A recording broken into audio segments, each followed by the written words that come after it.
सलमान खान से बातचीत है आपकी अभी? नहीं, पहले भी नहीं थी बातचीत। मतलब वही जो है जो स्टेज पे बातचीत हुई।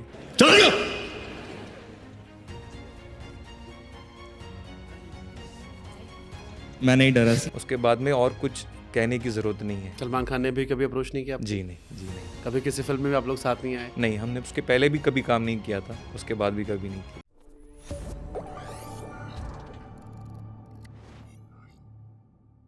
एक रियलिटी शो चल रहा था जी मिथुन पहुंचे जी मंच पर, सलमान खान खड़े थे। जी। पैचअप हो गया आपका? पैचअप किस किस किस चीज के लिए? मैंने एक वीडियो देखा जो बहुत चर्चा के केंद्र बना, जिसकी खबरें साल दर साल आती रही। जी जब सुल्तान फिल्म आई थी उसमें गाना था जग घुमिया, और पता लगा कि अरिजीत ने पहले गाया था, बाद में शायद राहत साहब ने उसे रिप्लेस कर दिया। फिर अरिजीत ने एक अपॉलॉजी की। उसको लोग अभी भी जोड़ते, लोगों की मेमोरीज में है कि उस रियलिटी शो में तुम ही हो में शायद आप लोग काफ़ी इंतजार करा दिया था, और फिर हंसी मजाक में थोड़ी थोड़ी बातें हो गई थी। जी। कईयों को डर लग रहा था कि यार मिथुन इतना बोल्ड कैसे है। मैंने कहा नहीं, उस बंदे में दम है, उसको अपने काम पर भरोसा है। I know he will do great in his life. और ये एज अ फैन हम जब वो वीडियो देख रहे थे। जी। सलमान खान से बातचीत है आपकी अभी? नहीं, पहले भी नहीं थी बातचीत। मतलब वही जो है जो स्टेज पे बातचीत हुई। उसको लेकर कभी किसी ने कहा आपसे कि आप लोग को बात करनी चाहिए? क्योंकि अरिजीत ने बहुत कोशिश की, अरिजीत ने 2 पैचअप भी कर लिया, फाइनली उनके लिए गा रहे जी हैं। वरना जी कई सालों तक जी ऐसा जी। इंडस्ट्री में हमें सुनाई पड़ता था कि शायद उन्हें बैन कर रखा है। अच्छा। कुछ गाने रिप्लेस भी किए गए, जैसे मैंने सुल्तान का जिक्र किया, जी जग घूमे, और अरिजीत ने बहुत लंबी चौड़ी पोस्ट की थी, क्योंकि वो सार्वजनिक पोस्ट, इसलिए मैं उसका जिक्र कर सकता हूँ। कभी आपको किसी ने कहा कि वो जो हुआ वो नहीं होना चाहिए था? आपने सोचा उस घटना के बारे में? आई एम श्योर पहले कभी आपने शायद इस बारे में बात नहीं की होगी। नहीं, मैंने बात नहीं की है। और मुझे लगता है कि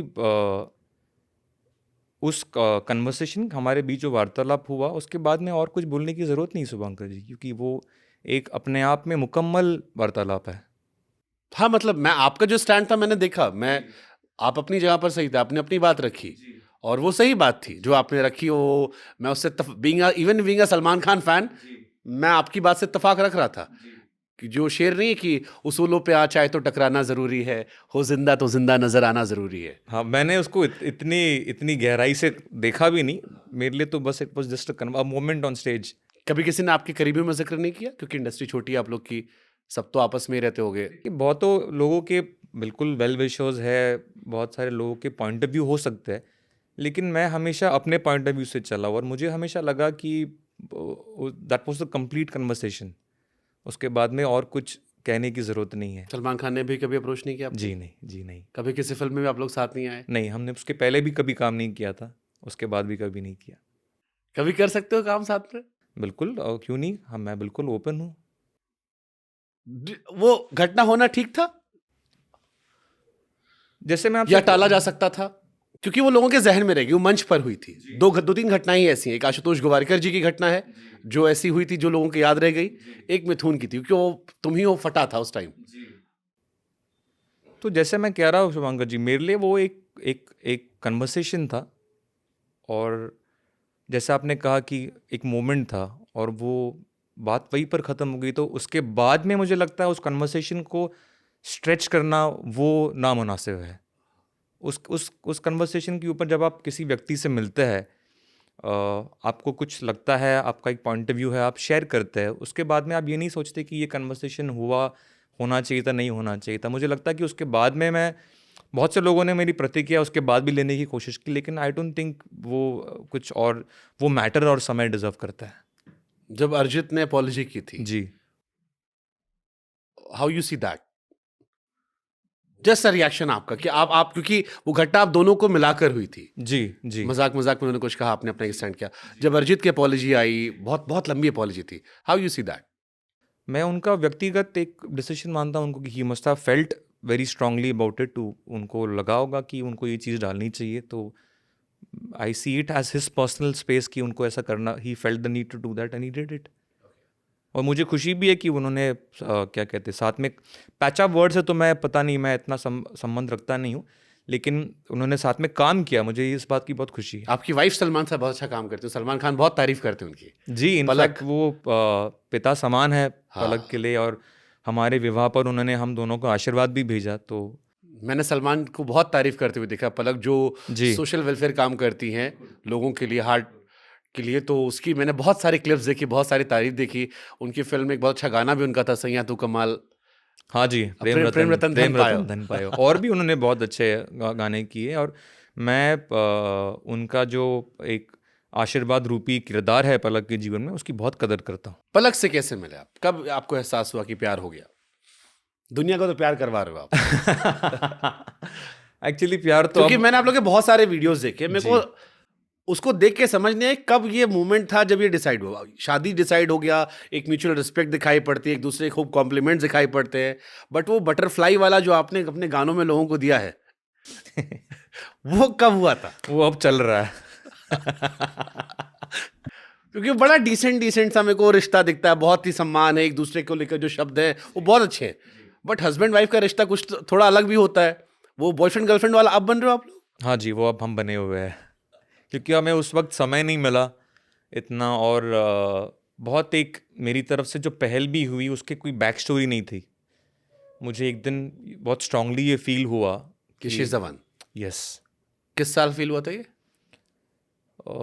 ये आई थिंक लॉकडाउन के आसपास का समय होगा। ओके, लॉकडाउन ने कुछ अच्छा भी किया है। हाँ, मुझे लगता है लॉकडाउन ने बहुत कुछ अच्छा किया है। तो मैंने उनको एक बार मैसेज किया था कि मैं आपसे बात करना चाह रहा था, और हमारे बीच में जैसा आपने कहा कि सम्मान तो बहुत पहले से ही था।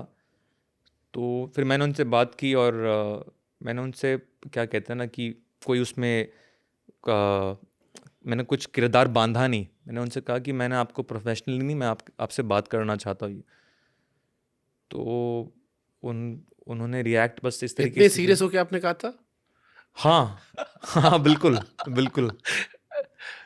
तो उन्होंने इंस्टेंटली मुझसे कहा था कि मुझे मेरी माता जी से अनुमति लेनी पड़ेगी, अगर उनकी अनुमति है तो। मॉम डैड को तो ऐसे बच्चे पसंद आते ही हैं। तो वो बहुत बहुत बहुत जल्दी था, बहुत स्पष्ट था, और हमारा रिश्ता मुझे लग रहा है अब जो है विवाह के बाद जो है हम वो बटरफ्लाई वाले फेज में है। पहले तो आप प्रोफेशनल बन गए, क्योंकि मैंने सुना आपकी सिटिंग तो बड़ी शांत होती है जी। चप्पल वप्पल भी शायद बाहर लोग निकाल देते हैं, ऐसा कुछ? हाँ, वो तो एक क्या कहते हैं, हाँ, तो वही मैं कह रहा हूँ ना कि बड़ा मंदिर जैसा माहौल आपने जी, बना रखा है। जी, तो जी। मंदिर में शरारतें तो होती नहीं है, तो आई एम श्योर जब आपने कंपोज की होंगी तब तो शरारतें हुई नहीं होंगी। नहीं, शरारतें वैसे भी, मतलब मुझे लगता है कि हम खुद ही एक जीवित मंदिर है शिवांकर जी। हम खुद ही को मंदिर नहीं मानेंगे तो फिर कैसे दुनिया कैसे हमारी कदर करेगी। मैंने बहुत सुना है, मुझसे कई सारे म्यूजिशियंस ने कहा कि वहाँ की सिटिंग आपके यहाँ की जो होती है जी। वो बहुत पीसफुल होती, जाना चाहिए कभी, देखना चाहिए वहाँ का एनवायरनमेंट क्या आप होता है। आइए, मैं आपको निमंत्रण दे रहा हूँ, आप मेरे स्टूडियो आइए। मैं जरूर आऊंगा, विशाल को लेकर मैं आऊंगा। वो आप लोग शायद काम भी कर रहे हो। बिल्कुल। बट पलक के साथ पहली बार कब काम किया था आपने? हाउ यू मेट पलक के पहली बार? तो मेरे पापा जो है वो काफ़ी नए सिंगर्स को सुना करते थे, अभी भी वो करते हैं, और कोई भी उनको अच्छा लगता है तो मुझे कॉल करके बोलते हैं कि इसको ज़रूर सुनना, ये सुनने के लिए काबिल है। तो पापा ने मुझे एक बार कॉल किया था, 2011-12 का समय होगा ये, और उन्होंने कहा था कि ऐसे एक बच्ची है, उनका नाम पलक है, और वो इंदौर से आई है, तुमको ज़रूर सुनना चाहिए। तो मैं उस वक्त व्यस्त था, मैंने कहा हाँ पापा मैं सुनूंगा डेफिनेटली। और फिर मुझे लगता है कुछ समय बीता, और फिर वो एक दिन स्टूडियो पर आई थी अपनी माताजी के साथ, और मैंने उनकी आवाज़ सुनी, और जैसे मैंने उनकी आवाज़ सुनी मैं काफ़ी प्रभावित हुआ उससे। और फिर जिस फिल्म का मैंने जिक्र किया था ट्रैफिक, मैं उस वक्त उस पर काम कर रहा था, मैंने उसमें एक मुखड़ा उनसे गवाया था। वो फिल्म फिर हालांकि 2016 में रिलीज़ हुई, लेकिन उस गाने के बाद तुरंत ही जब मुझे तुम ही हो का जो फीमेल वर्जन है, इसको मेरी आशिकी कहा जाता है। खूबसूरत है। हाँ, मैं जो भी हूँ तुम ही तो हो। हाँ हाँ, मेरी बातों में तेरा जिक्र जिक्र सदा, सदा। मेरी याद में तेरी फिक्र सदा। तो उसके लिए जब मुझे आवाज़ को निर्धारित करना था तो मैंने मोहित से कहा कि क्योंकि हम ऑब्वियसली एक नई आवाज़ चाह रहे थे, क्योंकि आरोही का जो किरदार है वो बड़ा बड़ा रॉ वल्नरेबल किरदार था। तो फिर मैंने पलक को गवाया। इसमें तो कई गाने पलक के हैं, बिल्कुल चाहूं या मैं बिल्कुल ना। बिल्कुल। हाँ, कई गाने पलक ने गाए इसमें। तो वहाँ से फिर हमने काम करना शुरू, लेकिन हम स्टूडियो में भी बहुत कम बात किया करते थे, वो भी बहुत कम बात करती है। वो तो आप वैसे भी सबसे कम बात करते हो, वो तो मैं कोशिश कर रहा हूँ।